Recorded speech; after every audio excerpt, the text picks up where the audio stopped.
Assalamualaikum warahmatullahi wabarakatuh. My name is Muhammad Hakim bin Jafar. I am from Group 1 and I will present about the history of safety and health. So we go to the history.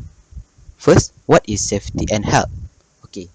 By the definition from WHO, World Health Organization, safety and health is the regulation and procedure intended to prevent accident or injury in workplace or public environment. Had also been defined as a physical, mental and social well-being, where we need to less stress, manage accident risk, reduce repetitive injuries and happy employees. So we will go to the objective of safety and health. The first objective is the maintenance and promotion of worker health and working capacity. For the point 1, it is just to remind people and encourage workers about the importance of our health and the importance of conducive working place. Sometimes people are forget because it's not applied in their daily life. Second objective is the improvement of working condition and the working environment to become conducive to safety and health. In other words, with safety and health, it will give the right and suitable guideline to the company to provide the working condition and working environment to the worker that are more safety and health. Third is the development of work, organization and working cultures that should reflect essential value system adopted by the undertaking concerned and include effective managerial system, personal policy, principles for participation and voluntary quality related management practice to improve occupational safety and health. So for the number 3, with the safety and health, it will develop the more better organization management related to the safety and health to enhance the occupational safety and health. Okay. For your information, this objective is based on the WHO.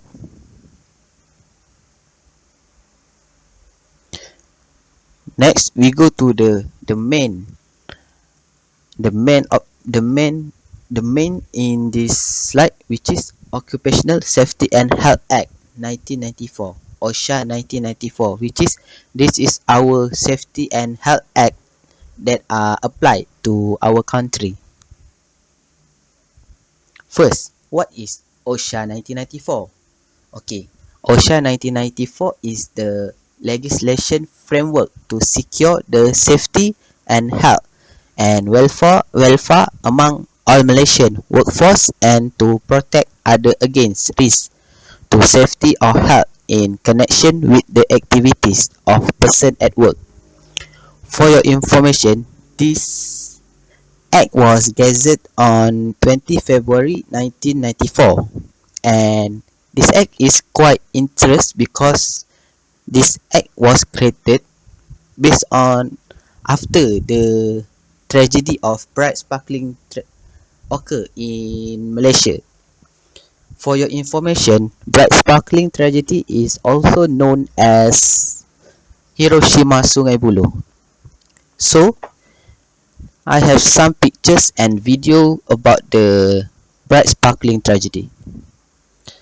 As you can see in this picture, this is the impact of the explosion.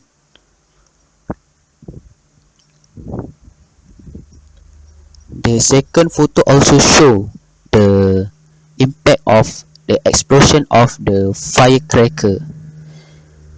Some people compare this incident with the incident in Hiroshima, Japan. They compared the damage that occurred because of the explosion. Now I will share some video. For information, I taking this video from the channel Detective Mat Dispatch, so I will give a credit to him And if you want to see the full video, you can see this video at his channel. Now we go to see his video.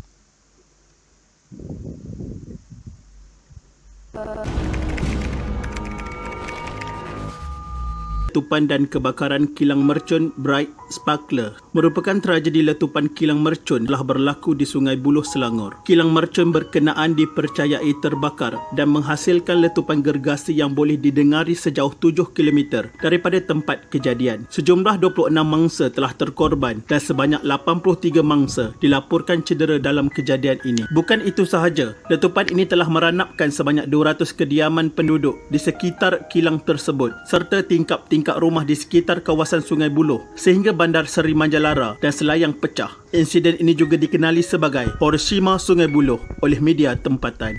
Tahukah anda, media-media menganggap letupan yang berlaku diibaratkan seakan-akan peristiwa bom atom dijatuhkan pesawat Amerika ke wilayah Jepun pada Perang Dunia Kedua. Begitulah andaian kesan letupan 200 tan belerang yang berpunca dari sebuah kilang mercun di kawasan itu sehinggakan percikan bunga api dan serpihan bertebaran jauh malah kesan gegaran dirasai sehingga 7 km dari lokasi tragedi. Mari kita mengimbau kembali tragedi ini. Kejadian ini bermula kira-kira jam 3.45 petang apabila tanpa diduga secara tiba-tiba sahaja satu letupan besar terhasil satu kawasan di dalam sebuah kilang. Letupan itu bukan sekali, malah letupan kedua seterusnya menyusul kira-kira 10 minit kemudian. Sengsara itu masih belum berakhir apabila letupan ketiga dan yang paling kuat berlaku jam 4 petang dan dirasai lebih 4 km.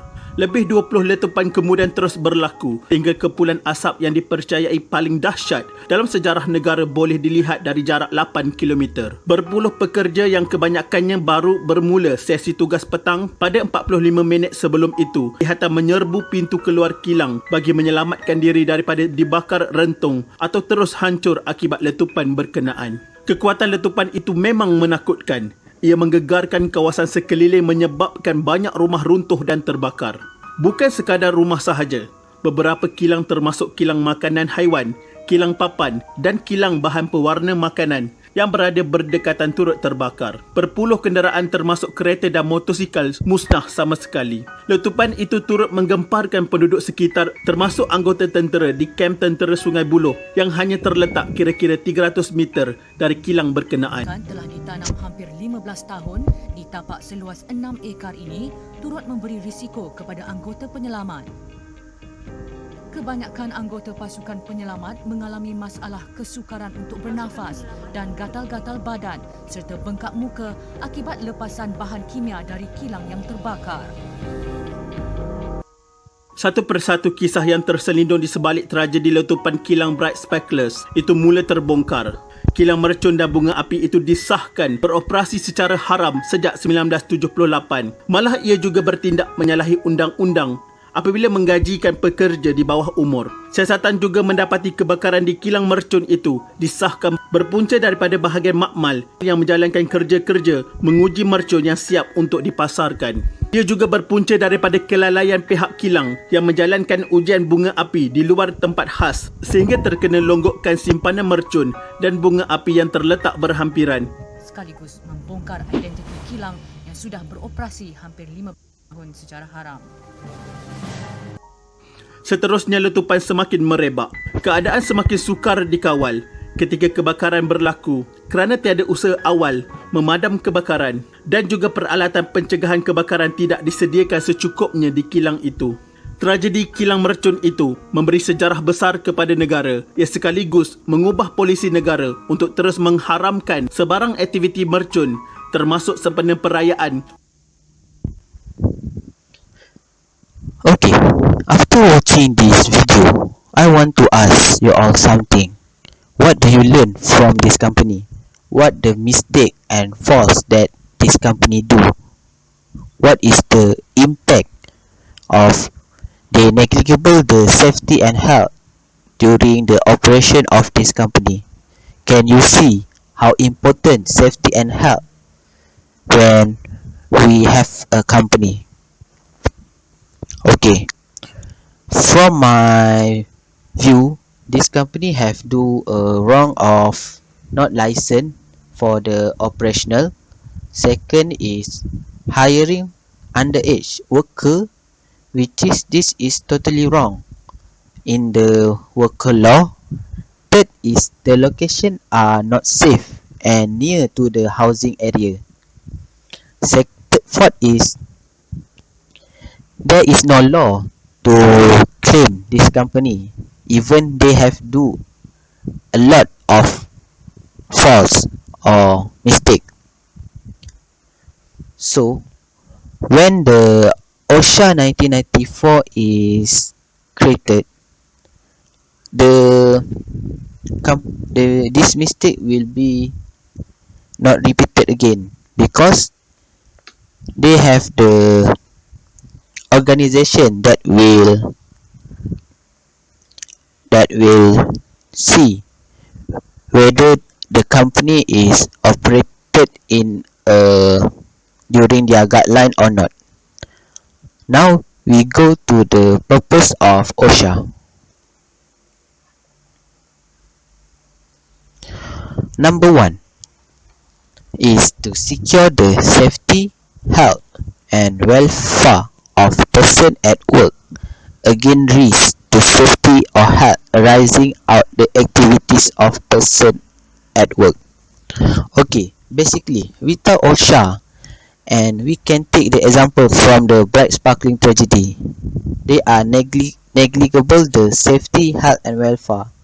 Can you see how the impact to the worker and also to the people around their factory? Second is to protect person at a place of work other than person at work against risk to safety or health arising out the activity of person at work. Third is to promote an occupational environment for person at work. This is adapted to their physiology and psychology needs.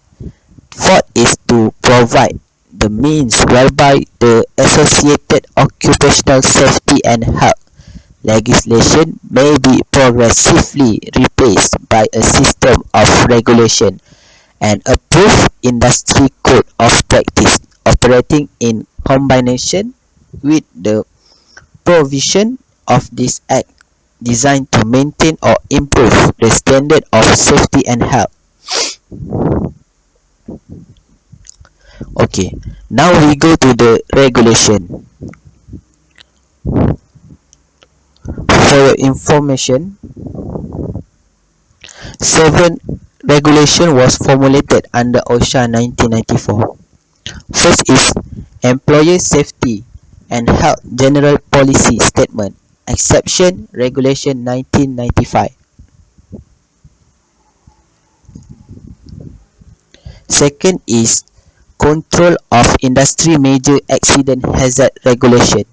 This regulation is important to prevent major accidents and to limit the consequence to people environment. This regulation means every part will be take to minimize the accidents and consequence to people and environment.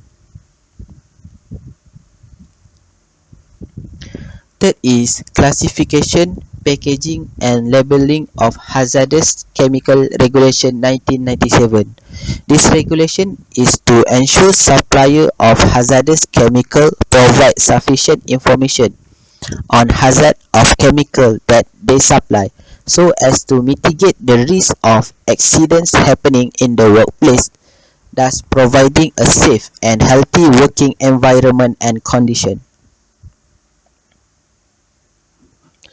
Fourth is Safety and Health Committee Regulation 1996. This regulation states that every company should assist an employer in any competition in connection with safety and health, talk on safety and health and any other activity which is held to promote a safe conduct of work at the place of work. Basically, every company have a safety and health training like once a year, and also to the school, where every year we will have the fire drill, because this training is important to the worker to apply when the emergency occur. Fifth, the Safety and Health Officer Regulation 1997. This regulation is important to ensure that the employer under the class or type of industry specified in the Occupational and Health Safety and Health Officer Regulation 1997 employ a safety and health officer for a purpose of managing matters relating to workplace safety and health. This regulation states that every company need to hire the committee of health and safety, because people that are in the field of safety and health is expert to make sure that the workplace are safety and health. Six is use and standards of exposure of chemical hazards to health regulation 2000. Provide a legal framework to school exposure of chemical hazards to health at workplace. 7 is the notification of accident, dangerous occurrence, occupational poisoning and occupational disease regulation 2004. All employers shall notify the nearest DOSH office of any accidents, dangerous occurrence, occupational poisoning or occupational disease which has occurred or is likely to occur at the place of work. This means every employer must report everything accidents that occur at the workplace. Now we go to the requirement of OSHA 1994. First is the safety and health policy. Second is the duties of employer, employees and the safety and health officer. Every person have their role to make sure that the safety and health is secure. Third is the safety and health committee of company. Each company must have the safety and health committee to penalize the safety and health at the workplace. Fourth is the occupational safety and health inspection and officer. Every company must have the safety and health inspection to make sure that the procedure are following the guideline of OSHA 1994. Okay, for your information, OSHA 1994 consists of 15 parts, and this is the 15th part. And the first is preliminary, second is appointment of officer, third is National Council for Occupational Safety and Health, fourth is general duties of employer and self-employed person, fifth is general duties of designers, manufacturers and supplier, six is general duty of employees, seven is safety and health organization, 8 is notification of accident, dangerous occurrence, occupational poisoning and occupational disease and inquiry. 9 is prohibition against use of plant or substance. 10 is industry code of practice. 11 is enforcement and investigation. 12 is liability for offences. 13 is appeal. 14 is regulation and 15 is miscellaneous. And the detail of this part of OSHA 1994 can be read in the online, because they have the online PDF about OSHA 1994. There is about 34 page detail. Now we go to the duty of the employer. In OSHA 1994, the employer need to proper maintenance of plant and system. This means every worker need to try as they can to maintain the plant and the system at work to make sure that the health and safety is secure. Second is safe transportation of material. Net, every employer must provide the safe transportation of material. This is depend on the type of material. It must suitable. Third is the safety training and instruction. Every employers must provide a safety training and instruction to their workers because sometimes the new workers don't have any experience. So with the training, it will give the exposure to the worker. Fourth is the workplace safety. Every employers need to provide the workplace safety, which is workplace that are conducive and workplace are not to danger to the worker. Lastly, we will go to the duties of employee in OSHA 1994. Every worker must to take a reasonable care of himself. This means that every worker must take care of themselves, which is we need to be careful and not too joyful when do a work. Second is to cooperate with the employer regarding safety, which is we must follow all the regulation that was stated by the employer, especially about safety, like wearing a helmet, wearing the harness, and wearing the safety boot. This is according to the place at where we are working. Third is to wear a protective equipment to avoid harm. As I mentioned before, this protective equipment is very important because there are many cases that are quite scary because of the negligible of protective equipment. And the last is the to comply with instruction and rule regarding safety, which is every employee need to follow the instruction and the rules that are stated from the employer, especially about safety.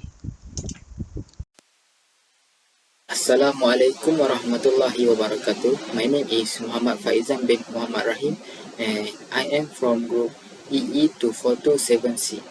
Now, I will continue this presentation about safety and health for the subtopic incident prevention. But before that, have you ever heard about the words incident and accident? Do you think these both give the same meaning or they have a different meaning? Now, let's have a look at the definition. So basically, incident can be referred to any event, or big or small, good or bad, intentional or unintentional. For example, like a bank robbery, a controversial situation, an argument between celebrity. While accident is a bad event caused by the error or by chance. Accidents are always unintentional and they usually result in personal injury, property damage, equipment failure, or some combination. For example, like a car crash, equipment malfunction in factory, and injures the workers. Alright, from this both definition, I can say that an incident can be defined by the term of accident. Now, let's have a look at the type of incidents. So basically, incident has been given two types, which is short term and long term. For short term, it usually accident caused by improper handling of equipment and machinery. For example, as we can see at the picture I have attached, there is a workers that handling some machinery equipment, which is cutter machine.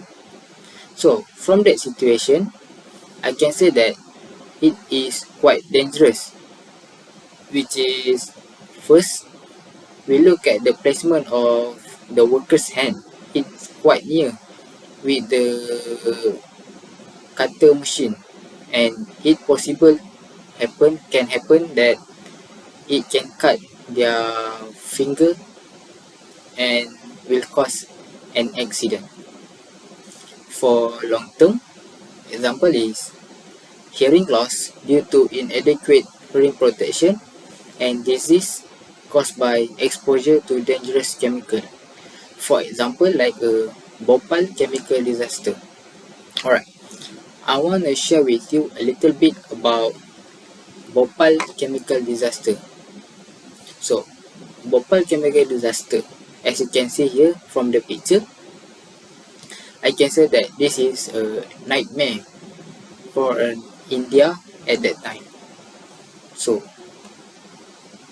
basically, Bhopal chemical disaster is a gas leak incident that happened on the December 1984 at a Union Carbide India Limited pesticide plant in Bhopal, India. It was considered as a 2010 to be the world's worst industrial disaster. Over 500,000 people in India were exposed to the methyl isocyanate gas. The highly toxic substance made its way around the town near the plant. So, from this disaster, the official immediate death toll was 2,259 people. The government of Madhya Pradesh confirmed a total of 3,787 deaths related to the gas release. A government of affidavit in 2006 stated that the leak caused 558,125 injuries, including 38,478 temporary partial injuries and approximately 3,900 severely and permanently disabling injuries. Others estimate that 8,000 died within 2 weeks and 8,000 or more have died since the gas-related disease. I can say that Bhopal chemical disaster is quite a large incident that have happened in India. So now, let's take a look at the benefit of incident prevention. So actually, there is a lot of benefit of incident prevention, and this is a few of them. First one, we can reduce long-term or permanent disability cases. For example, I can take the situation at the factory when they need to handle some machinery. Alright, when we have followed the procedure and the safety policy, for sure, we can prevent the incident from happening. The accident can occur when there is a worker that take a lazy action or careless when they handle some machinery that can cause the accident. The second one is we can reduce pain and suffering by injured workers. So basically, when we can prevent incident, there will be no pain and suffering from the workers. We also can reduce indirect costs of accident. So for some company, the cost for the accident can be highly. So by preventing the accident from occurs, we can reduce the cost of an accident. We also can improve the moral and loyalty from individual workers. So let's have a look at example I want to give. When there is one company They have a lot of incident, and one company that will lesser incident happen. So which company will you choose? For sure, you will choose the company that with a lesser incident. So because the workers will feel safe at that company, and it will boost their morality and loyalty for the company. We also can reduce industrial insurance premium costs, and lastly, we also can reduce litigation and legal settlement. So number 4, what is the basic cause of incident? There has been divided into 3, which is poor management safety policy and decision, personal factor, and environment factors. First, we look at the poor management safety policy and decision. Number 1, lacking a proper and detailed safety policy. Second, lacking enforcement of safety rules and regulation. And the last one is lacking of awareness and training program to educate staff. So, some of the company think that the awareness and the training programs about the safety is wasting time and wasting money for them. Actually, they are wrong, because with this awareness and training program, they can educate their staff about the safety at the workplace, and actually it will give the benefit to the company and also the benefit to the individual workers itself. When we lack of training program and awareness, for sure that company will have a lot of accident happen, because they don't know what they need to depends when accident happen. Next, we go to the personal factor.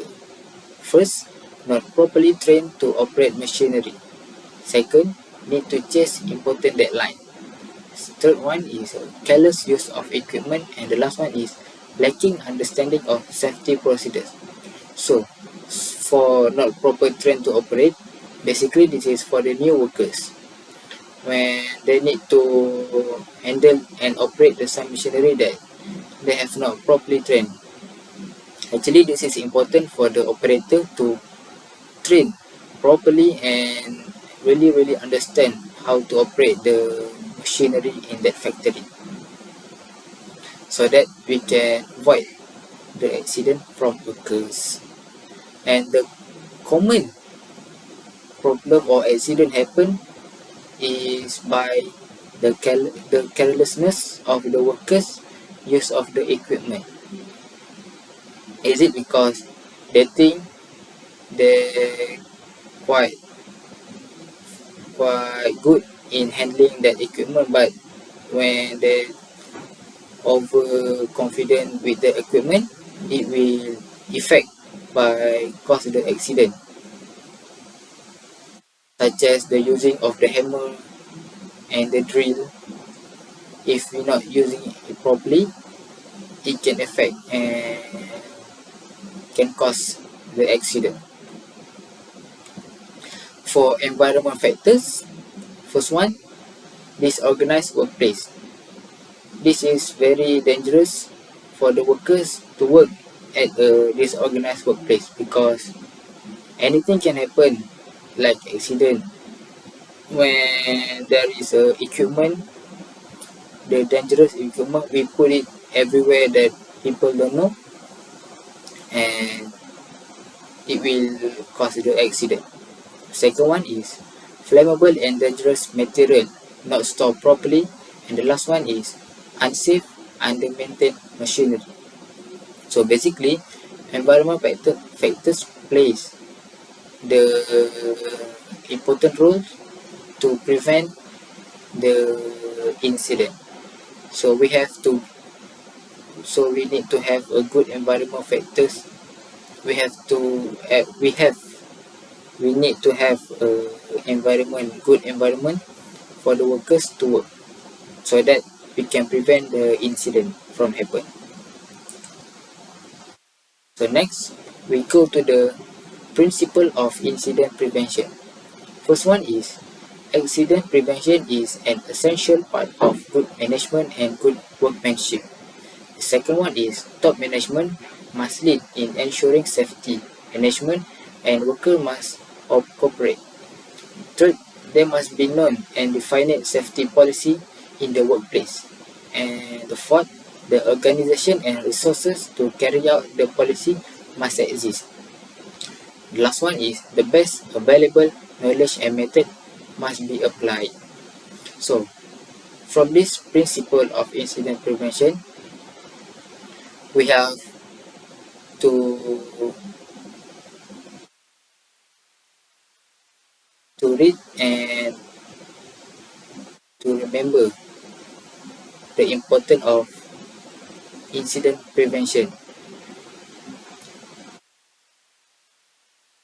So the last one is DuPont 10 principle of safety management. So actually, what is DuPont? DuPont is actually a company that formed from the American, and it is a chemical company. And I can say that it was the world largest chemical company in the world.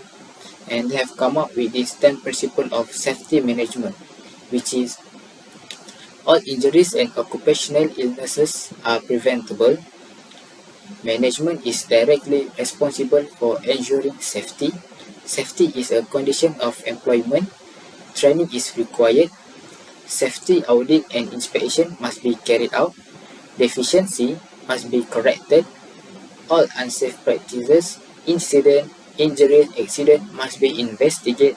Safety away from work is as important as safety at work. Incident prevention is cost effective. The higher cost is human suffering. And the last one is employees must be actively involved. So, before I end my presentation, I want to share the video I've got. So let's have a look. And have a safe day.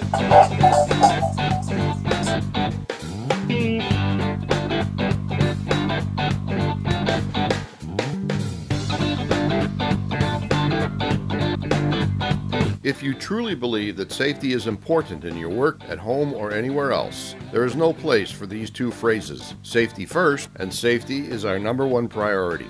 To do a job safely, our goal is to complete it without accident or injury. But the slogans safety first and safety is our priority will not help us achieve this goal. The danger in making safety a priority rests within the reality that priorities get reshuffled throughout the day. When we're under pressure to complete a job, we may find that safety first can easily become safety second, safety third, or moved so far down the list that we end up taking ridiculous risks that result in accidents. Your employer is not in business to make you be safe or to keep you safe. There's no doubt that they want you to go home safe and healthy every day, but the company's priorities revolve around different goals, just as your goal is to make money in the form of a paycheck. Slogans like safety first and safety is our priority discourage personal responsibility because safety begins and ends with you. Is it reasonable to think that someone would hire you to do a job and then tell you that nothing is more important to them than your personal safety? Of course not. All sorts of jobs, ranging from easy and relatively safe to difficult and dangerous, are done by people who are willing to assume risk. It is true that your employer does not want you to get hurt. It's bad for business, it's bad for the customers, and it's bad for the bottom line. No one wants their employees to get hurt. Therefore, most workplaces have some safety policies and procedures, all with your safety in mind. But they cannot force you to make safety first or to make it the priority in everything you do. The employer isn't your parent and you're not a child. The key to safety is personal responsibility. Hazards and various degrees of risk from hazards are everywhere, and they cannot be completely eliminated. On the other hand, hazards can be known and they can be understood. Every task you do has to be approached with varying levels of hazard awareness. You can look for and understand the hazards in every job, or you can ignore them. Your job can be approached with care or with a lack of care for safety. All of that is going to be up to you. Don't rely on cute little phrases to make you safe. Rely on yourself. Remember, the key to safety is personal responsibility. Thanks for watching and Alright, from the video, I can conclude that safety is our priority and this is our job to prevent the incident from occurs at anywhere, any place. So that's all from me. Thank you.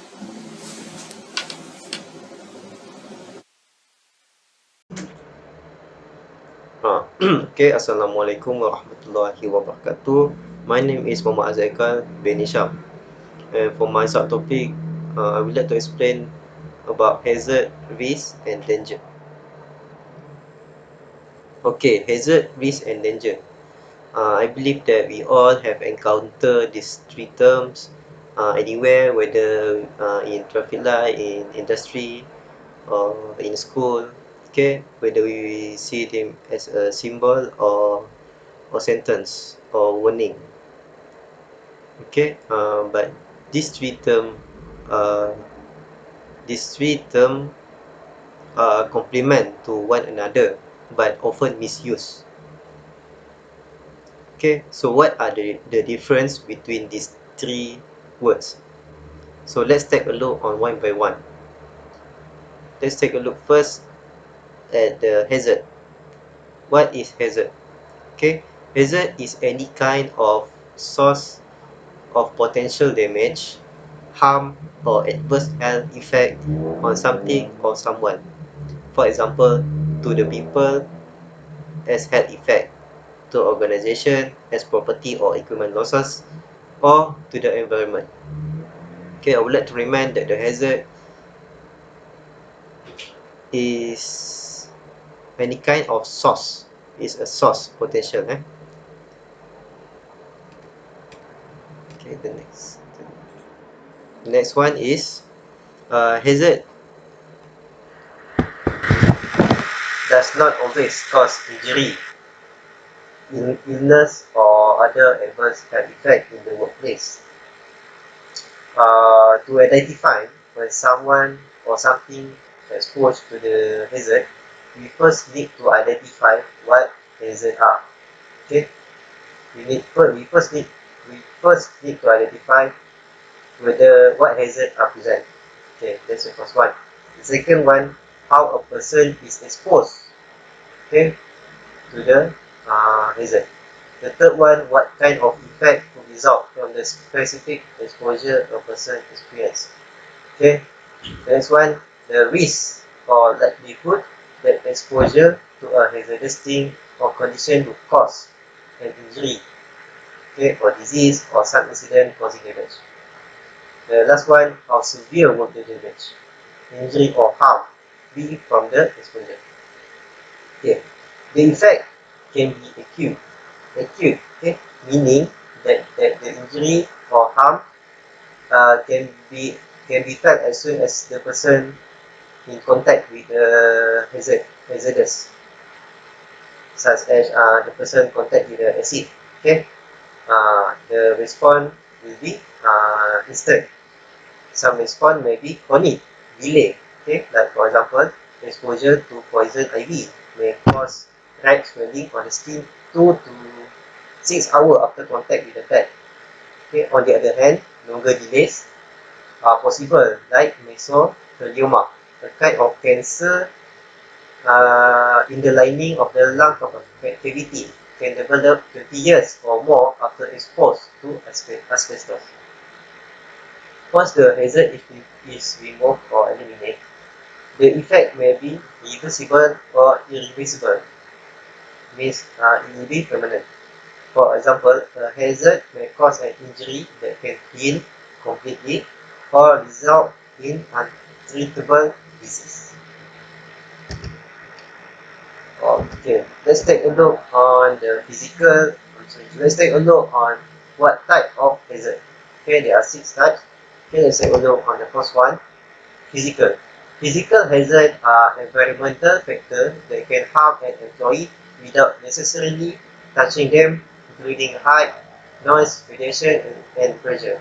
Okay, one of the example of physical hazard are falling, or tripping, slips, or exposed to loud noise. The second type of hazard are chemical hazard. Chemical hazard are hazardous substances that can cause harm. Okay, these hazards can result in both health and physical impacts such as skin irritation, respiratory system irritation, blindness, corrosion, or exposure.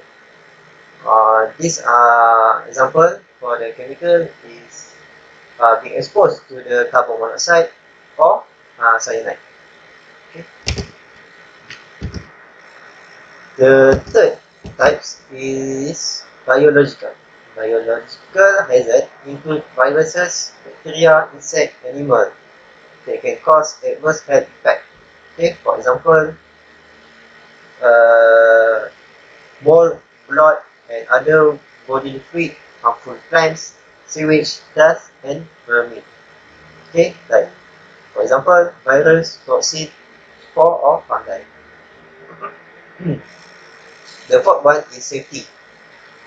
This is quite similar with the physical, but it's focused on more in working conditions. Okay? These are hazards that create unsafe working conditions. Like for example, working in a slippery floor or working from high place. Okay? The fifth one is ergonomic hazard.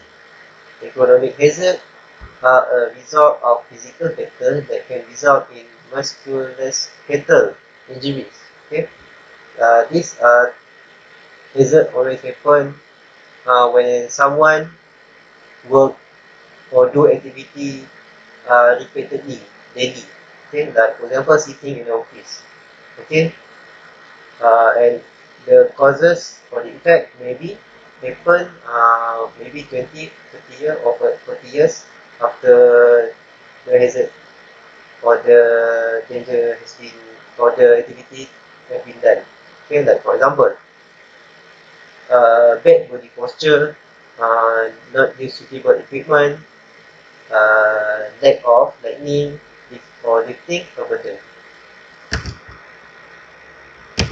And the last one is psychosocial. We had a physical hazard, so we also have psychosocial hazard. These hazards include those that can have an adverse effect on employee mental health or well-being. Okay? For example, sexual harassment, bullying, victimization, stress, and workplace violence. Okay, let's take a look on risk. What is risk? Risk is a chance or probability that a person will be harmed or experience an adverse health effect if exposed to a hazard. It may also apply to situations with property or equipment losses or harmful effect on the environment. Factors that influence the degree of likelihood of risk are first the nature of the exposure. The nature of the exposure is how much a person is exposed to the hazardous. Like for example, every day or several times a day or once a year. Okay, that's the nature of exposure. Okay, the second one is how the person is exposed. Okay, like for example, whether it being from a skin contact or from breathing in the vapor. Okay, the third one is the severity of the effect. Okay, how severe the effect of the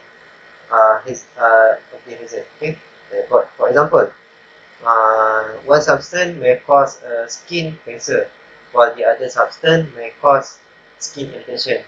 As we know, cancer is much more severe than skin irritation. Okay, next one is risk assessment. first we will have to identify the risk factor that have the potential to cause harm. Okay, this is called hazard identification.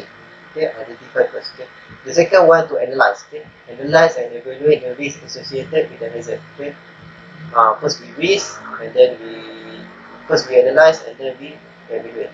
Okay, the third one is determine appropriate ways to eliminate the hazard or control the risk when the hazard cannot be eliminated. Okay, means that we do some protection or remove the hazard or increase the risk that something or someone be exposed to the hazard. That's one. And the next one is danger. Okay. According to OSHA, any condition or practice in any place of employment which are such that danger exists which could reasonably be expected to cause death or serious physical harm immediately or before the imminence of such danger can be eliminated through the enforcement procedure otherwise provided by this Act. Okay. The OSHA 9010.145 say that the danger shall be used in major hazard situation where an immediate hazard presents a threat of death or serious injury to employees. Danger text shall be used only in this situation. Okay, simply said that danger means that when someone is exposed to a hazard and had a risk to be injured or harmed, that person is in danger. Like for example, when someone go to the place that are exposed to a hazard, that place is danger and that person also in danger.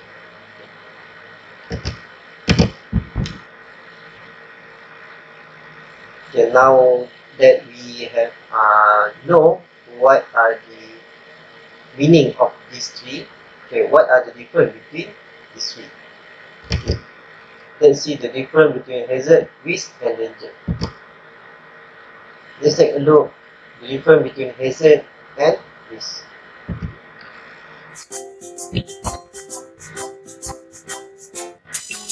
For more resources and help, come visit us at safety.co.uk. Thanks for watching. In this video, we will help explain the terms hazard and risk. These two terms can be used to complement one another, but they're often misused or poorly applied when it comes to health and safety. By understanding the simple relationship between hazard and risk, we can use them effectively in health and safety management.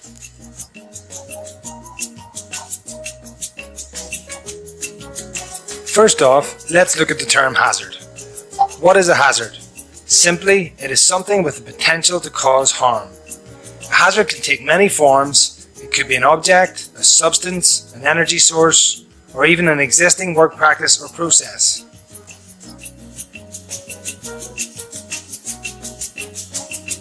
Examples of hazards could be such things as substances, such as harmful chemicals, energy sources, such as machinery with moving parts, work practices, such as working at height from a ladder, or lifting and moving materials with a forklift. Okay then, so if a hazard has the potential to cause harm, what is risk? Risk is the chance of that harm actually being caused. In other words, the probability or chance that someone may suffer injury or illness due to an existing hazard. It is important to know that when we perform a risk assessment, we need to consider two aspects to risk: the likelihood of the harm occurring and the severity or degree of harm that may be caused. This allows us to put in place proportionate risk control measures. Let us look at a simple example. Our water cooler on the floor has a leak. This has created a puddle on the floor which is now a slip hazard. If we do not remove or control this hazard, there is a significant risk that someone may slip and injure themselves.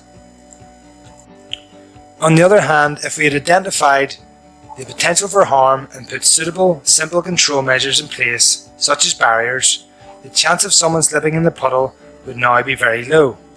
So, although the hazard itself still exists, the actual level of risk to employees would be greatly reduced. Okay, now that we have seen the video, let's take a look on the example. Okay, imagine that there is a knife in one room, whereas nobody in that room. We know that the knife is a hazard because by definition, hazard are something or any kind of source that have a potential damage that can cause harm to something or someone. Okay, we know that the knife can cause harm and injure to someone. Okay, so that means that the knife is hazard. But when the child or any child enter the room with the knife inside it, then there is a possibility that the child might be in danger. This is called risk. Okay, but when the child is exposed to the hazard, then it becomes a dangerous situation.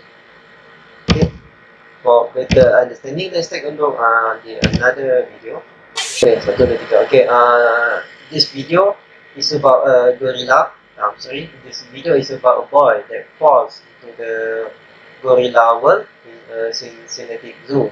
Okay, what happened here is the 3-year-old boy, have crawled the barrier and fall into the 2 or 3 feet high into the gorilla zoo. Okay, let's take a look at this video.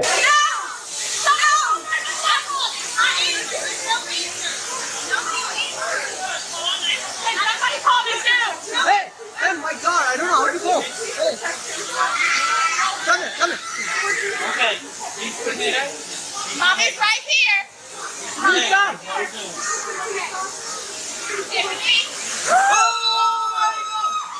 Oh my god!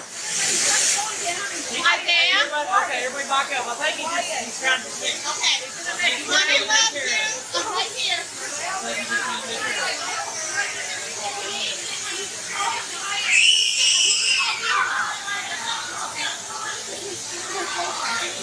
My son fell into you. No, he's playing with it. He's playing it. No. Wait. Please protect him. Isaiah, be calm. Be calm. Be calm. Be calm. Oh my god.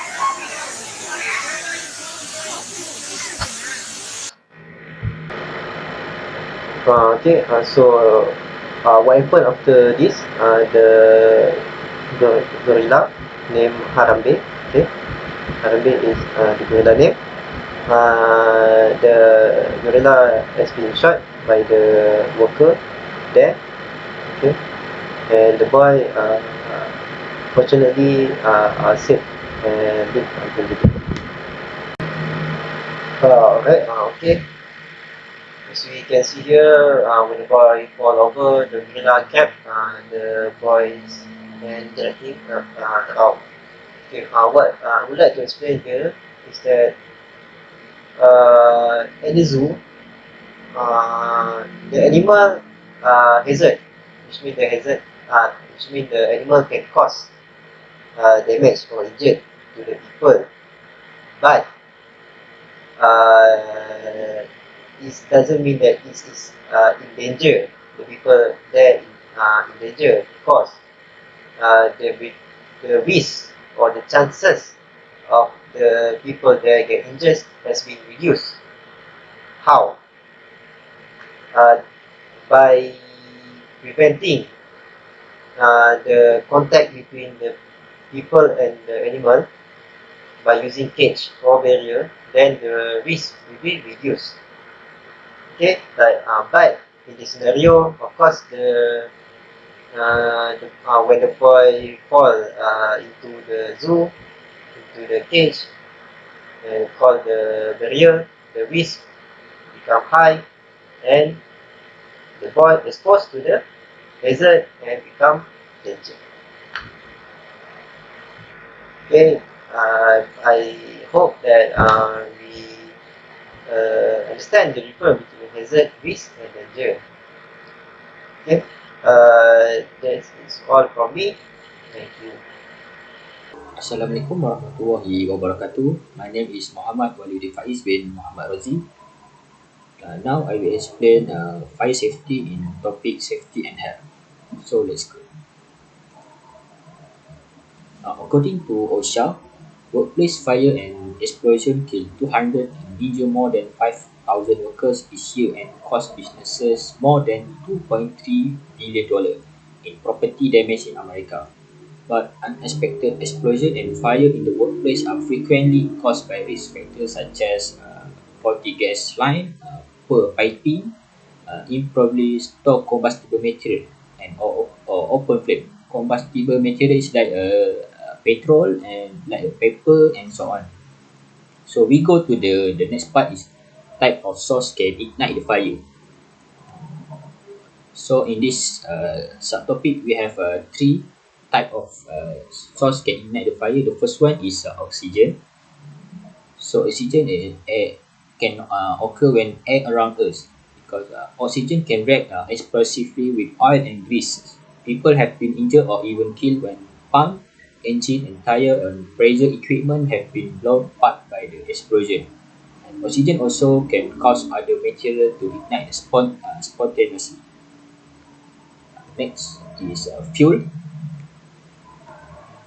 So in order for a fire to start, there must be a material to burn, like a wood, paper, plastic, rubber, or foam, or loose packaging material, waste rubbish, and furniture. And lastly is heat.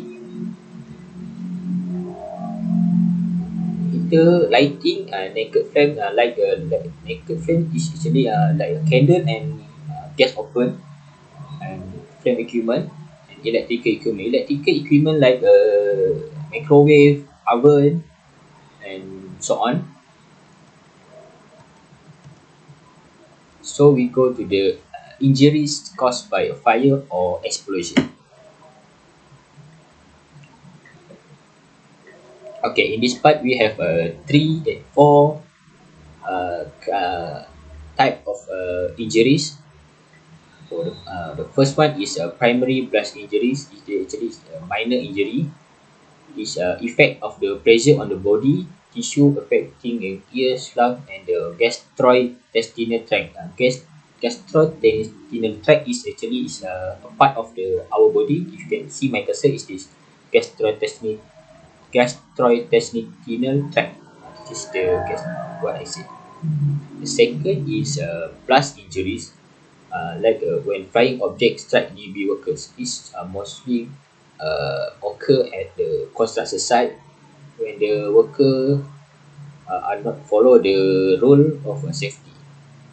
The third injuries is tertiary blast injury. Is high energy explosion can lift someone off the ground and cause them to fly into the surrounding object. This also occur at a construction site or like oil and gas. For example, when the piping is leaking, so they will explosion can make the people fly. So the lastly injuries is quaternary blast injury is actually very high injuries, like crash injuries, burn, inhalation of toxic substance, and everything else that occur because of an explosion. This mostly occur at the power plant like nuclear because have a chemical equipment, chemical when the explosion, so the material or the material or chemical will spread out into the air. So the next I will show the picture. So if you cannot see, you can skip this via picture. Okay. This is an example picture I take from the Google. Okay, the first picture is actually this is the minor injuries. You can see the hand was burned. It's actually for me it's the minor, but still the injury is very very the injury is very very like it's not uh, it's not to be occur when if we follow the rule of safety. So the picture number two is actually the picture number two is not uh, occur at the workplace. Like, but I will conclude the similar explosion. If you can see the picture number two is actually the war at the Middle East, like Iraq, Yemen. So the effect, the effect will occur at the local people over there lah. So like a baby, because the bomb will exploit their place. So that's why the baby like this. So the third place, I think this is injuries. I don't know at the workplace or accident, but it's a very very serious injuries.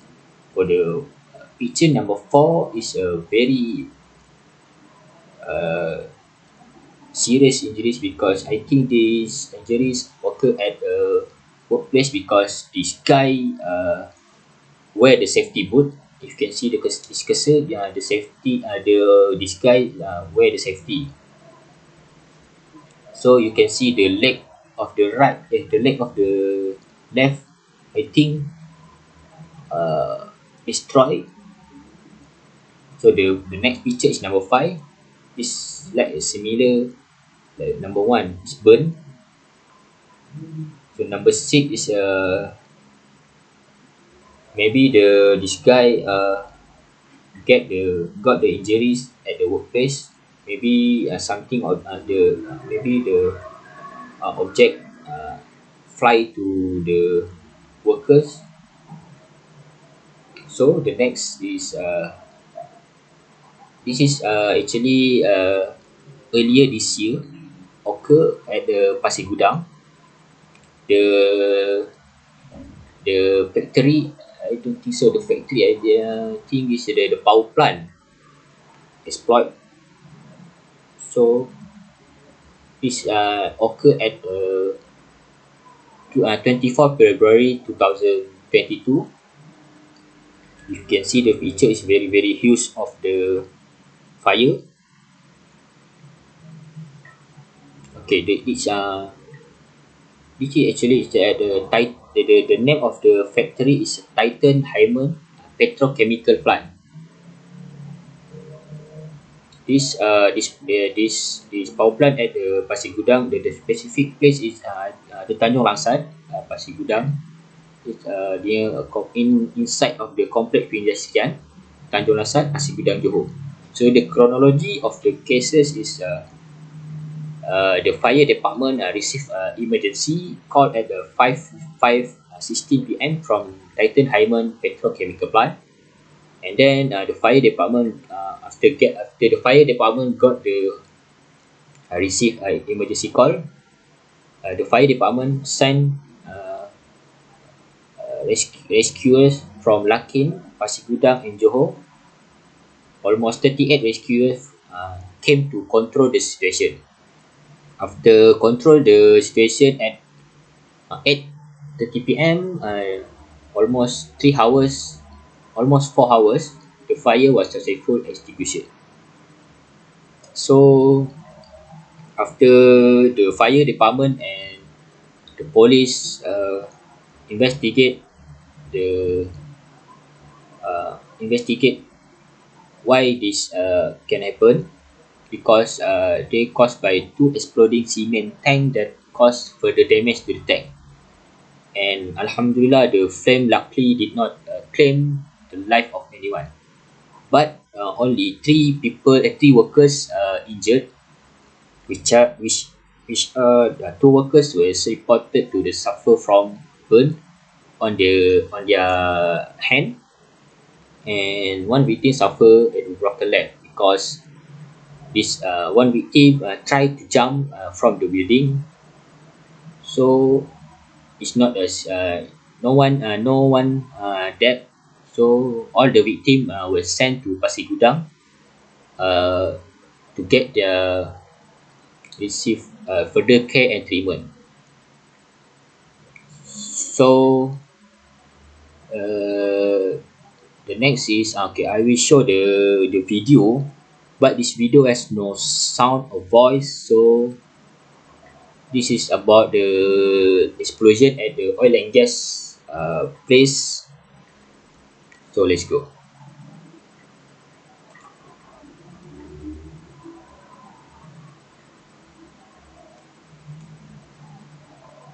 Okay, this is happened at the oil and gas.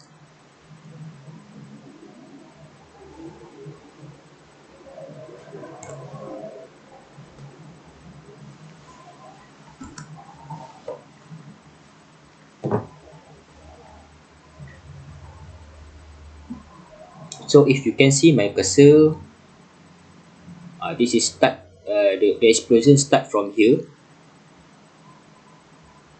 Okay, you can see my cursor also. You can see the people here. The people try crawling. Wait, okay. You can see this are the people try to save their self by crawling in the on the ground to make sure the fire will not touch on their body. I think this is two guys try crawling. Okay, this is the second place in oil and gas place.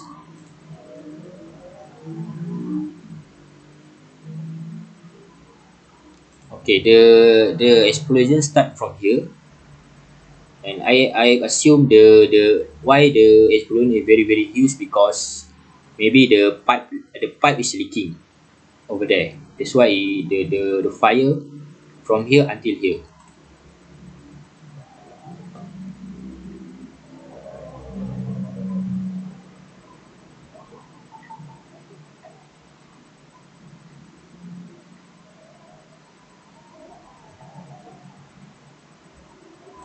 So you can see the people try run out here.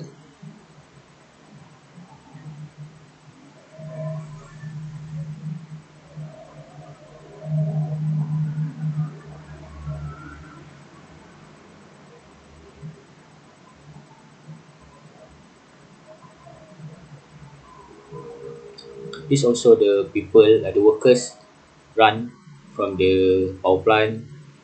The It's a very dangerous if we get a burn from the power plant explosion. Okay. Okay. Next, this is the last part is keeping the workplace safe from fire. Actually, this part have a 12 way to prevent from blast fire at our workplace and home. Okay. The first is accessibility. Okay, full accessibility to electrical control panel, sprinklers, firefighting equipment or emergency. I think that the owner of a factory should be hire one safety officer to get to make the inspection for 1 month to make sure all the accessibility electrical control panel can function wisely. They can function as well. The next is good housekeeping.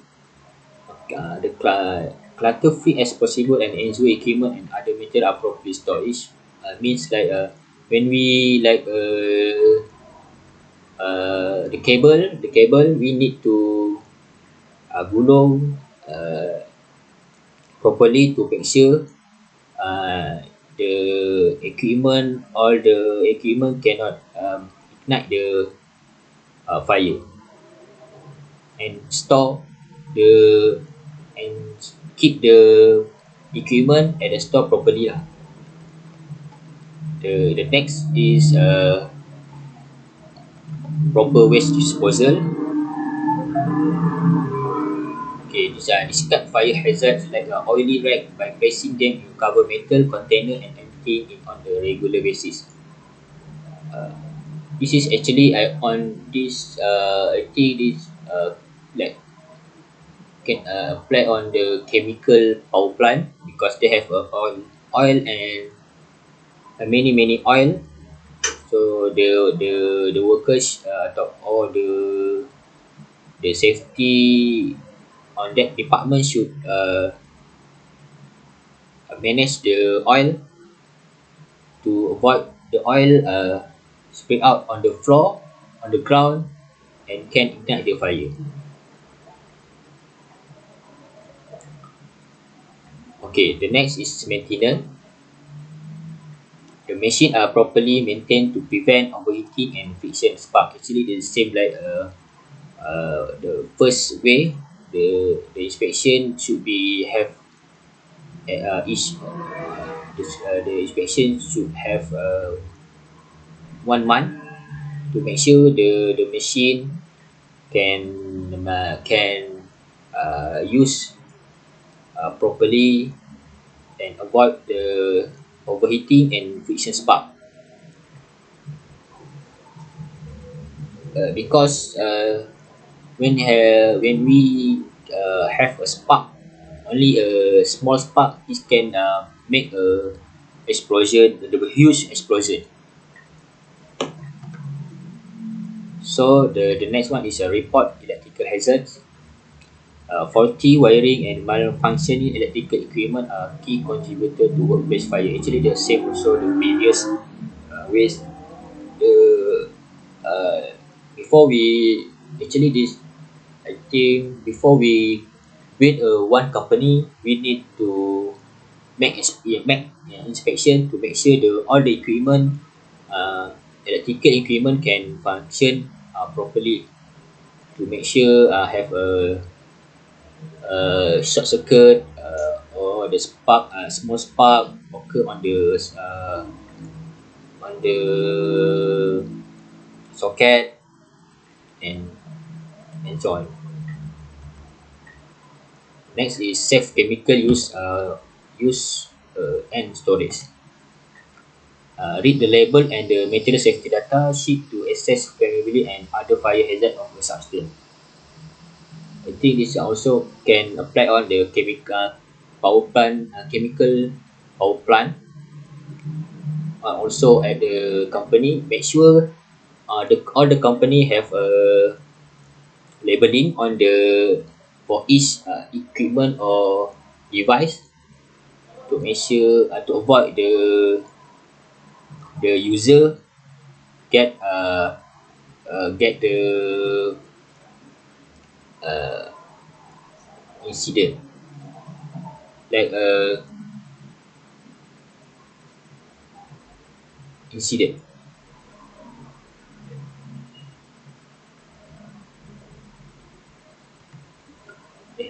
Next is a precaution in explosive atmosphere. So the follow all recommended and required precaution to prevent ignition in potentially explosive atmosphere. Next one is maximum building security. Always lock up as instructor report suspicious person or behavior and never leave combustible garbage outside or near the building. Actually, it's I don't know this job for guard to make sure all the room make sure the room locked before all the worker or the employee leave the building the workplace to make sure the suspicious person uh, make the uh, fire or the because we didn't know maybe one of the employee on the company want to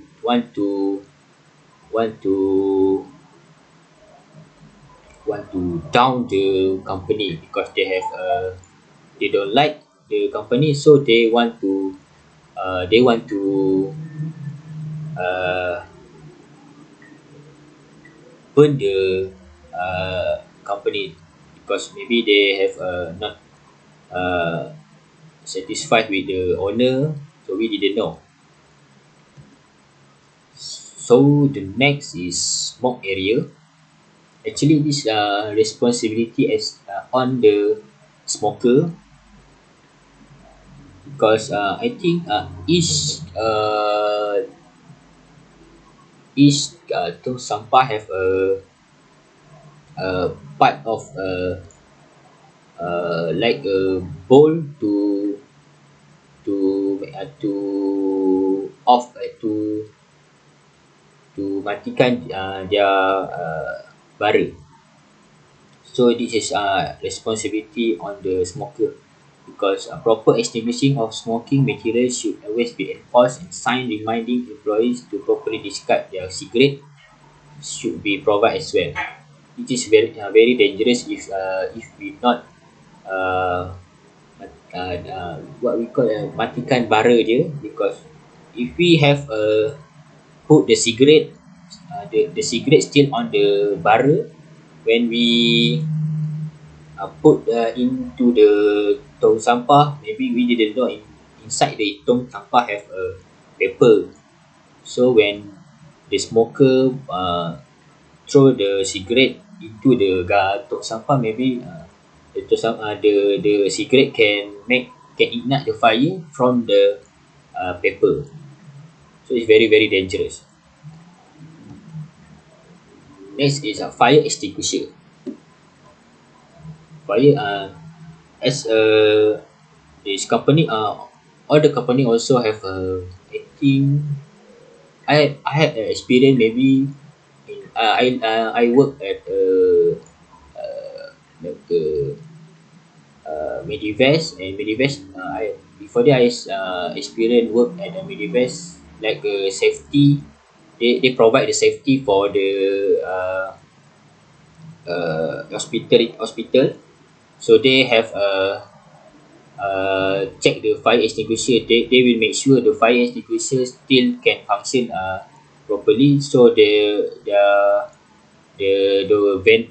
vendor uh, will check the fire extinguisher for 3 month for 3 kali for 1 month. No, 3 month for 3 month for 1 time to make sure the extinguisher can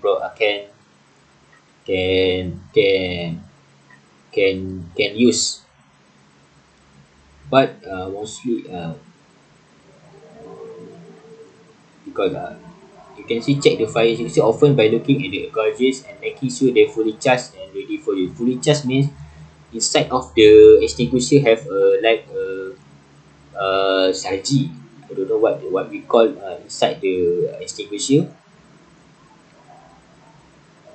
and then the lock should be in the right position because if we don't if the lock is not the right position, maybe someone want to take, maybe they will push they will push the holder so the hose will the extinguisher can uh, the block and the blusher can out the salji. I think the like salji, so very dangerous if we touch on the our eye. Okay, the next one is emergency number and signage. Emergency phone number as well as your company address should be posted by the phone station for quick access. Actually, this should be have every wall.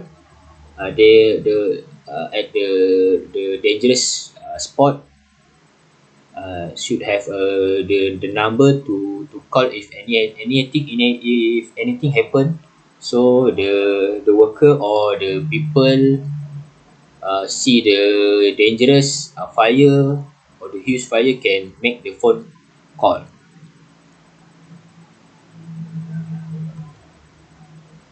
Okay, the lastly is a fire drill and evacuation plan. This is the important thing should have in the company.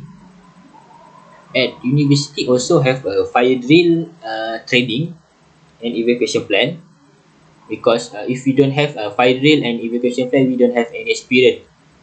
Like when we have the building have a fire, so we didn't know how to go. So conduct a fire drill at least twice a year and have a designated spot where employee will meet once they exit the building. The spot should be outside the building to make sure the workers or employee can affected by the fire. So I think this is a fire drill equation. We can so let me show the video fire evacuation drill.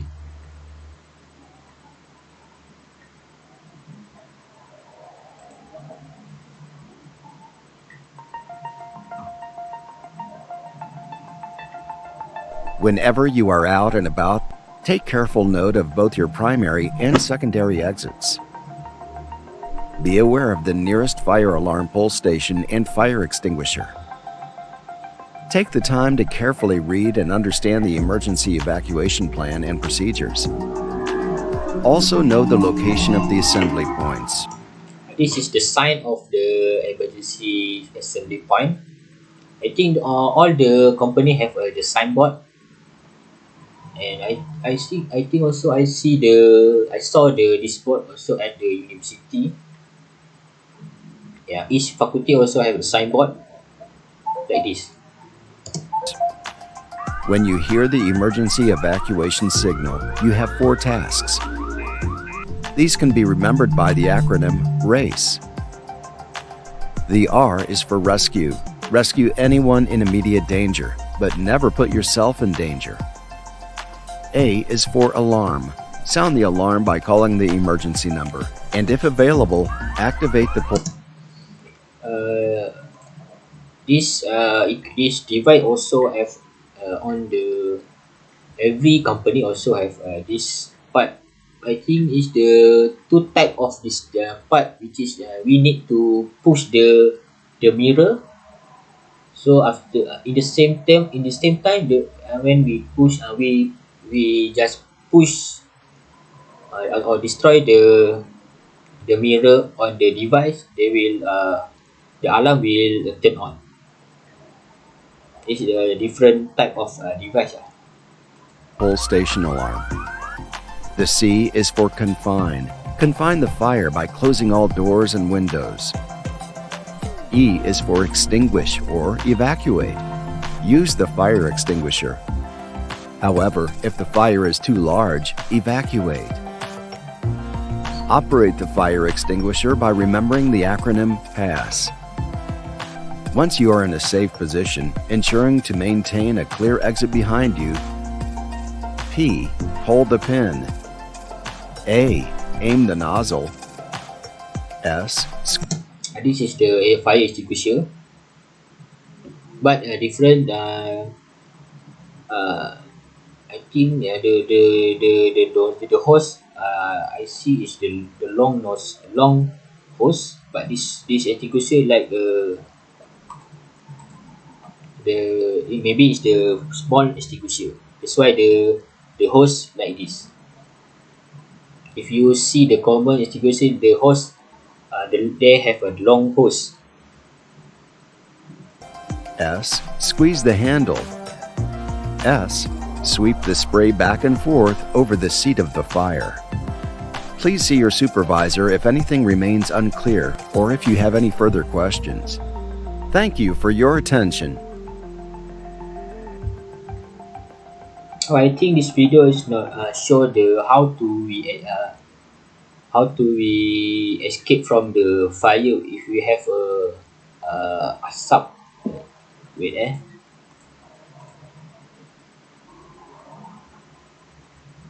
Okay. The C is for confine. Okay. In Confine the this, fire. in if we in this situation, what we need to do is we can use our hand, a backhand, because our backhand is a very sensitive compared to the this hand, because this hand have a very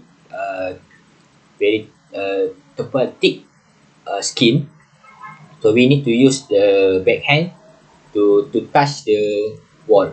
Make sure go to the wall to get the feel, or to get the the sign, and try to find the near door. For the second ways, you can crawling, I think, crawling on the ground. If the fire on the overhead, so we can crawling. Fire by closing all doors and windows. E is for extinguish or evacuate. Use the fire extinguisher. However, if the fire is too low, further question. I think that's all from safety, fire safety from me.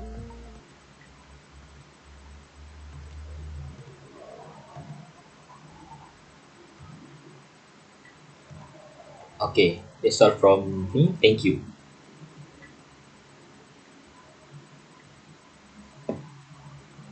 Assalamualaikum warahmatullahi wabarakatuh, and hello to everyone. My name is Muhammad Syaraikan bin Kirul Anwar. I will explain about first aid and safety committee. What is a first aid? First aid is assistance, is to giving a hand to wound. So we take a look. It an assistance given to any person suffering a sudden illness or injury, like heart attack or involved in an accident, with care provided to preserve life, prevent the condition from worsening, or to promote recovery. It includes initial intervention in a serious condition prior to professional medical aid, such as doing a CPR. We have to have a professional one to do it. If the pupil do not have any experience doing a CPR, they will harm the patient and make it become worse. So, what the objective of the first aid? First, the objective is to preserve life. The first aid had to preserve anyone's life. As you can see, when you involved in an accident, the first aid can rescue you from the injured that you have during that accident, so that can preserve your life.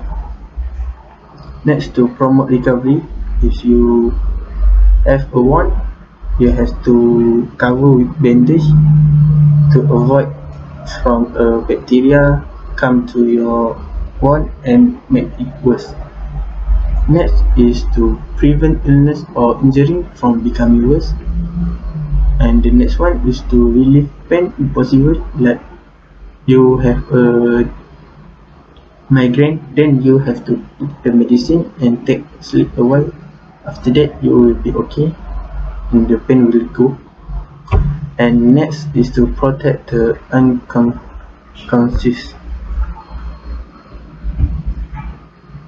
What the employee responsibility?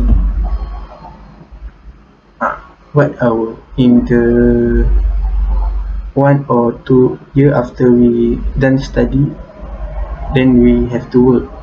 What the employee responsibility to give to our self to secure our life. So the employer responsibility is to provide adequate and appropriate equipment, facility and personnel to ensure the employees receive immediate attention if they are injured or taken ill at work. Like if you went to work, suddenly you get ill, then the worker at the place should inform the employer to get the treatment for our if we get injured or illness. So what we should have at the company. First, we have to have first aider. First aider is a person that now about medical. It can be anyone because the company have to send one or two people to study about this first aid. So what is first aider? All worker adequate number of people who are trained and qualified to administer first aid. At high risk workplace, it's recommended to have one first aider for every 25 workers. So 1/25 at the company. So if you have more than 25, it should be 50. You have 2 first aider. Then if plus 25, you have 3 first aider. The first aider will be 8 if the 25 more worker have worked at that workplace. For the low risk workplace, it needs one first aider for every 50 worker. So if 50 worker come more, it will 2 first aider at low risk workplace. So it will add 50 worker, 1 first aid. What the function of first aider is to maintain the first aid kit. It has to secure what item inside the first aid kit. As you can see at this photo, this is a first aider and this is the patient that injured or sudden ill during work. This is the people that have to maintain the first aid kit. They have to secure to what equipment that have inside the first aid. If the equipment do not enough, they have to tell to the employer to get the equipment. For the next one is the first aid kit. First aid kit is the equipment inside the first aid. So all workers have access to at least one in the workplace. So all workers at the workplace at least have a one to access this first aid. So we need to conduct a risk assessment in order to determine the content. That we have to check what inside the first aid to know what we can use to provide help. So as you can see at this photo, this is what inside the first aid. This medical gauze to cover the wound, like this bandage too. The multi-function saver is to open up the door, like open up the bottle. It has many functions. The whistle is help to get attention if have a burning or suddenly shut dark into place. This instant aspect is to reduce the effect of one. That's one is the first aid room. What is first aid room? It's like a mini hospital. First aid room is this is first aid room. It has a bed to people to rest they have ill or dizzy. So the first aid room is being secured by a doctor that can be helped to check your health condition. How we can have a first aid room at our workplace? For the height list, we need more than 100 workers to have a first aid room. If below the 100 workers, we do not get the first aid room. For low risk workplace, we need more than 200 workers to get a first aid room. For this is what inside the first aid kit. This emergency contact information, medical information for family member is very important. So the company can contact our family to give the detail about our health condition. If we involved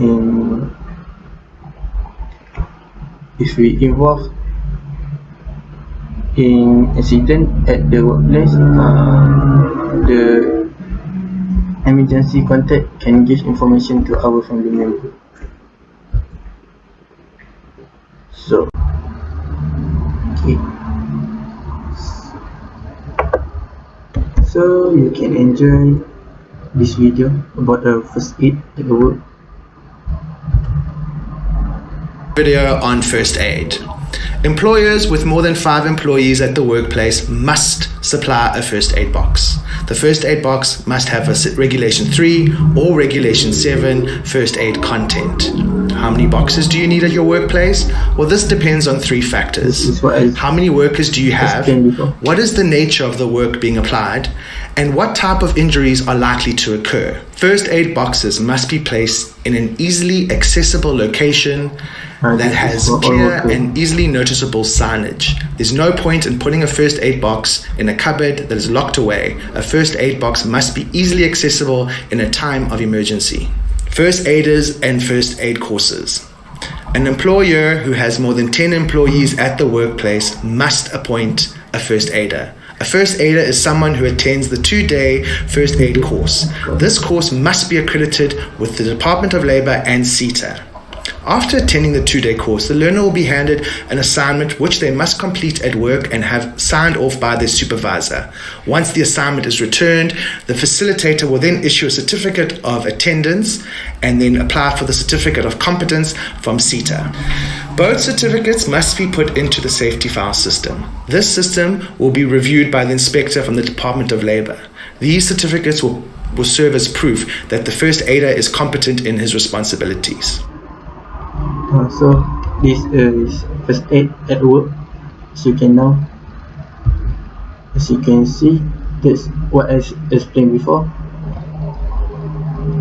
So the 3 factor is very important: first aider, first aid kit, and first aid to ensure people life and to ensure when they go to work they feel safe when doing the work. Okay, for the next one, I will explain about the safety committee. What is safety committee? The keyword committee is a group. So what? Organizational group within a workplace with members from management, the workforce, as well as from all department and staff. So all workers have to register to safety committee in a group. So what the history about a safety committee? The safety committee is the Occupational Safety and Health Committee regulation. Around 1996 came into force on 1st January 1997.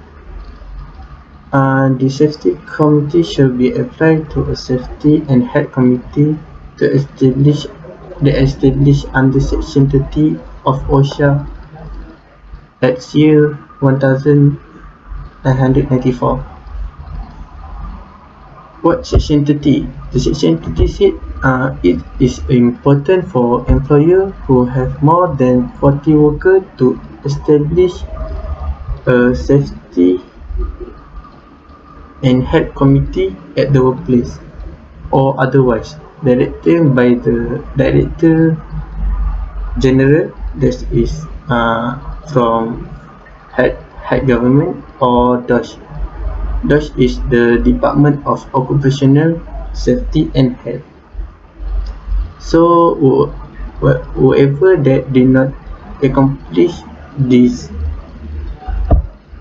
safety and health under Section 30, there will be penalty is around RM 50,000, or there will 6 months in prison or both for who did not accomplish this safety and committee Section 30. So there will be penalty for them. So employee have to take a note and apply to the safety committee if the worker more than 40. For the next one is the objective of the safety committee. The first objective is to foster cooperation and consultation between the management and worker in identifying, evaluating and control hazard at the workplace. So their work is to make sure the people are in safe when doing their work.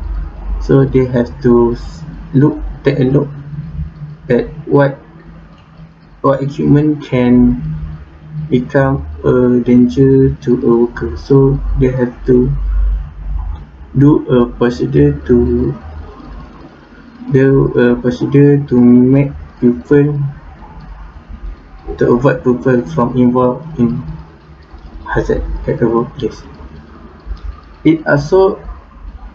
The second one is an effective channel of communication to action idea to solve occupational of safety and health problem.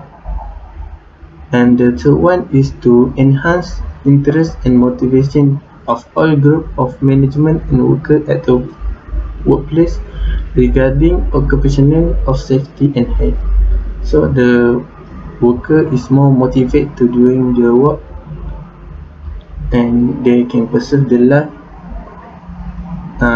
to doing their work, and they feel that, and then they can feel safe while doing their work. For the next one is the function of the safety committee. What is their function?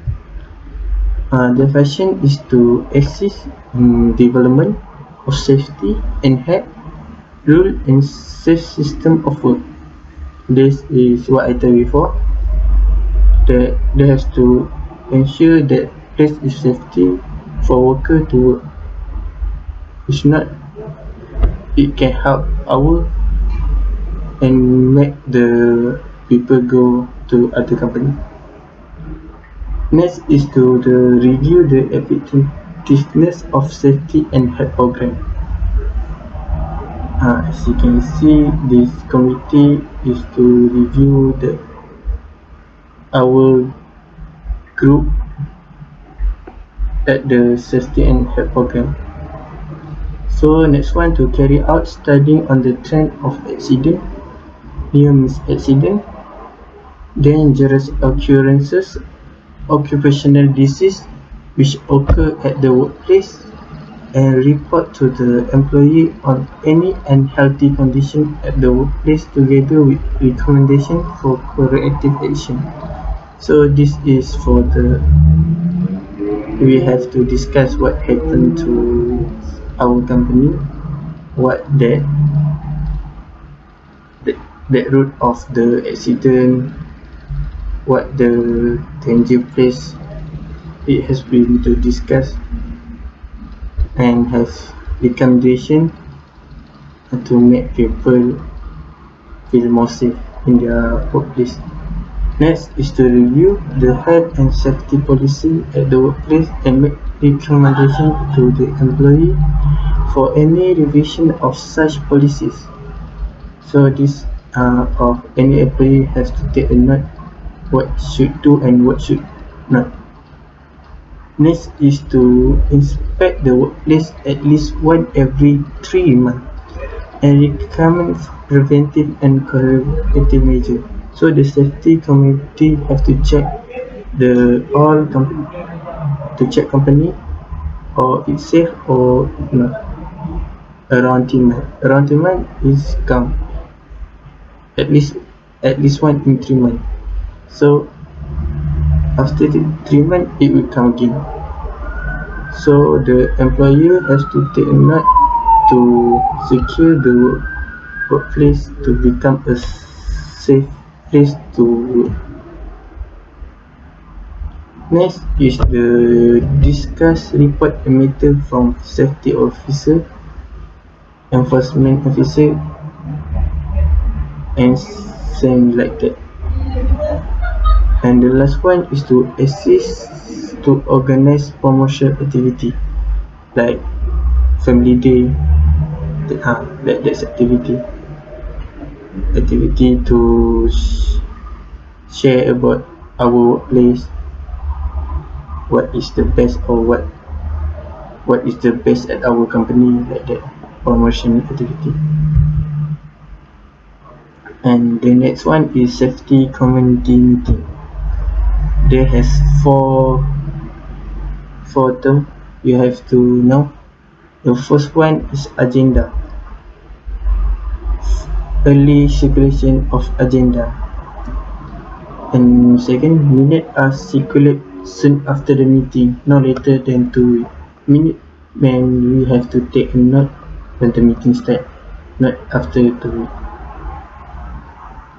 And last one, minute keep for 7 for the purpose of inspection of OSH officer or occupational safety and health officer. So this is what report we take note that we hear during the meeting. So we have to take a note around 7 like that. For the next one is meeting facility. The employer has to provide a suitable meeting. So the meeting should be held at the company itself. So it can be outdoor too, but the employer has to provide the facility. So next is to adequate facility in meeting room. So the meeting facility is important because that is place to discuss our project or our any upcoming event.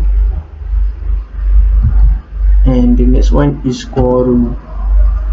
Quorum is just the chairman, secretary, and not less than half of the remaining member present.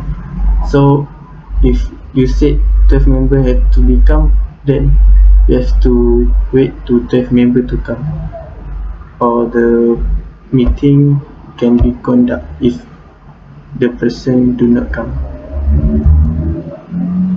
What is quorum? The quorum is the smallest number of members to present at meeting before its decision can be binding or valid. Okay, like I said before, like we have only the quorum of 11 members, there only 10 of us, so they have to wait the one member to come, so they giving the 20 minutes to wait they to come.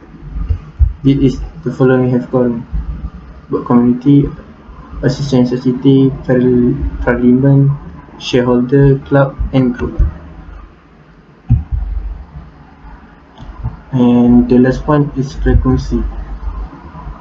Frequency is depend on nature of high risk at workplace. For at least 1 month for high risk workplace, and once in 3 months for the other workplace, and more frequent meeting during initial period of formation. This is frequent of meeting. So we have to conduct a meeting at least 1 month for high risk workplace, and for other workplace that not the high risk workplace, it should once in 3 months.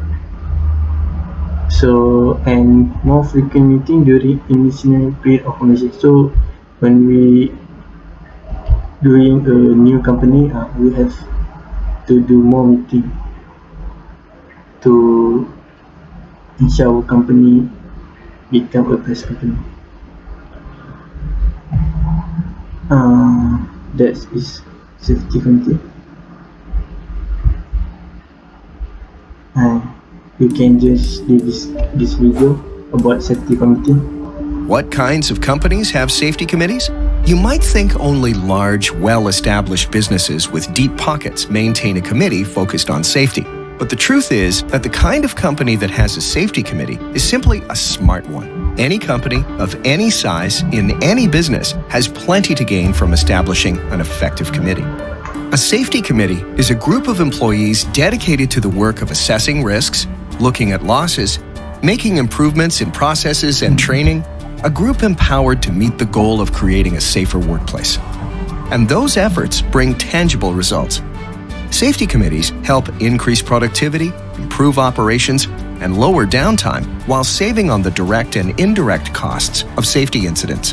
What's more, they create positive momentum and encourage teamwork, which boost morale and employee satisfaction. Good things all around. So how do you establish a safety committee and set it off on the right and most effective foot? Contrary to what you might think, creating one doesn't need to be complicated or costly. But there are common pitfalls to avoid so that you can increase the impact your committee has. Start with a clear mission and vision specific to your safety committee. This should be relevant to the work and culture of your company. A strong mission helps avoid the problems of complacency and lack of motivation. Next, set clear semi-annual or annual goals. Knowing exactly what the committee is working toward helps avoid having too many to-dos to get anything actually accomplished. Now, build your committee at the right size. A committee that's too big suffers from too many voices and not enough accountability. One that's too small will struggle with problem solving and even having the bandwidth to make progress. Make sure your committee has a good employee mix. Include employees from all levels of the company, frontline workers, and senior leadership. Without this wide perspective, it's easy to overlook some of the most important safety concerns and some of the best ideas to solve them.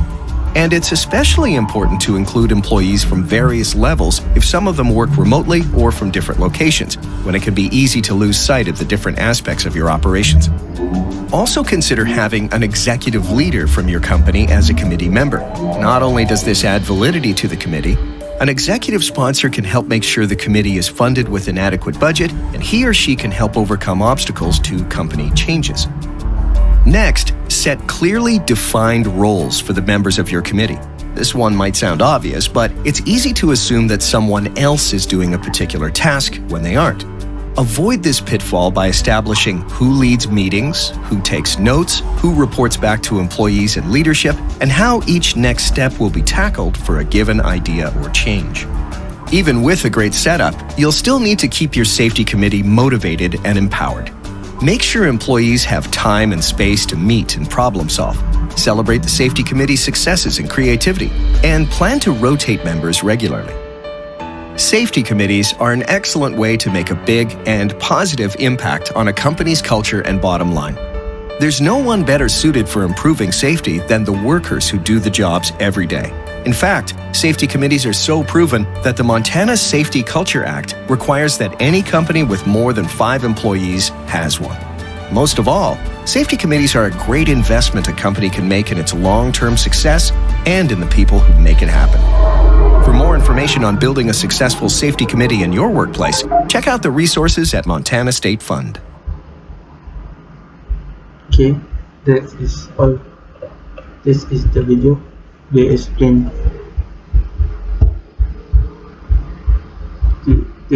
about the safety committee.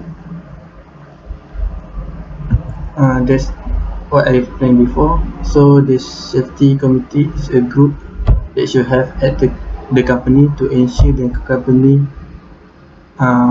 to reach what goal they are target.